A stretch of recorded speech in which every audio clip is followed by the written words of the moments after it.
Hello বন্ধুরা, আসসালামু আলাইকুম। কেমন আছেন সবাই? ফেসবুকে তুমি হতাশ হয়ে যাচ্ছ। হতাশ হওয়ার কোনো কারণ নেই ভাইয়া, কারণ আমি আজকে এমন একটি বিষয় নিয়ে আলোচনা করব যেখান থেকে তোমার ফেসবুকে হতাশ হওয়ার একটু কমতে পারে, একটু পার্সেন্টেজ কমতে পারে। এমনটা আমার বলার ক্ষমতা এবং সাধ্য নেই যে আমি যে বিষয় নিয়ে আলোচনা করব সে বিষয়গুলো শুনলে তুমি আর কোনো দিন হতাশ হবে না। ফেসবুক মানেই হতাশ।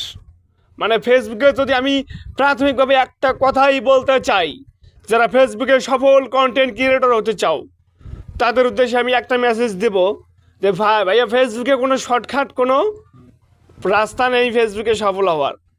ফেসবুক জার্নি তোমাকে লং টাইম জার্নি নিয়ে আসতে হবে। লং টাইম সময় নিয়ে ফেসবুকে আসতে হবে।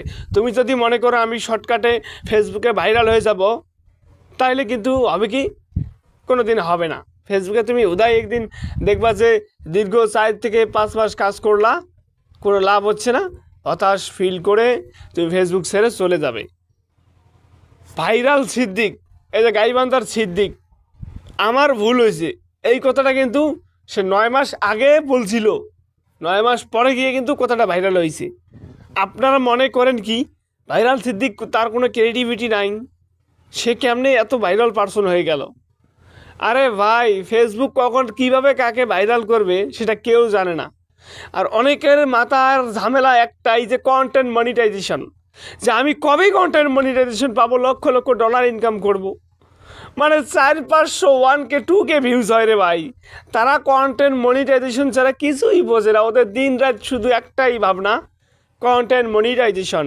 এবং তারা ফেসবুক ওয়েট লিস্টে আছে। তাদের একটাই চিন্তা, আমি ওয়েট লিস্টে থেকে কখন কন্টেন্ট মনিটাইজেশন পাবো। কিন্তু তার দেখেন গিয়ে তার ভিউজ সংখ্যা হয় 1K 2K, সর্বোচ্চ 5K। বর্তমান সময়ে 5K ভিউজ দিয়ে কোনো 2 সেন্ট ইনকাম করা সম্ভব না। আর তুমি উদয় ফেসবুকের ভিউজের চিন্তা না করে তুমি কন্টেন্ট মনিটাইজেশনের চিন্তা করতেছো, এটা তুমি বোকামি করতেছো ভাইয়া। তো আমি ফার্স্ট অফ অল একটা কথাই বলবো, যারা ফেসবুকে কাজ করতেছো এবং যারা ফেসবুক ওয়েট লিস্টে আছো, তাদের উদ্দেশ্যে একটা মেসেজ দেব। আমার আশেপাশে কয়েকজন শুভাকাঙ্ক্ষী কিন্তু ভাই ফেসবুক থেকে মনিটাইজেশন পাইছে, এবং তারা এর আগে কিন্তু ওয়েট লিস্টে ছিল। এবং কেন ওয়েট লিস্টে থেকে কন্টেন্ট মনিটাইজেশন পাইলো, আমার রিসেন্ট ভিডিওতে কিন্তু তা আমি আলোচনা করছি। এবং সেখান থেকে আমি বারবার প্রত্যেকটা ভিডিওতে একটা মেসেজ দেই যে যারা যারা ফেসবুক ওয়েট লিস্টে আসো তারা সর্বোচ্চ এঙ্গেজমেন্ট বাড়ানোর চেষ্টা করো। এবং ফেসবুক ওয়েট লিস্টে থাকাকালীন এঙ্গেজমেন্টের উপর নির্ভর করে কিন্তু ভাইয়া কন্টেন্ট মনিটাইজেশন দিচ্ছে। এবং তুমি এঙ্গেজমেন্টটা কীভাবে শো করা বা বাড়াবা, মানে এঙ্গেজমেন্টটা কীভাবে হাই করবা, এঙ্গেজমেন্ট হাই করার সব থেকে সঠিক পদ্ধতি হলো ফটো আপলোড এবং story upload plus live video করা। তুমি আর লাইভ ভিডিওতে যদি তুমি লাইভ ভিডিও করো, অসংখ্য কিন্তু কমেন্টস আসে, লাইভ কমেন্টস।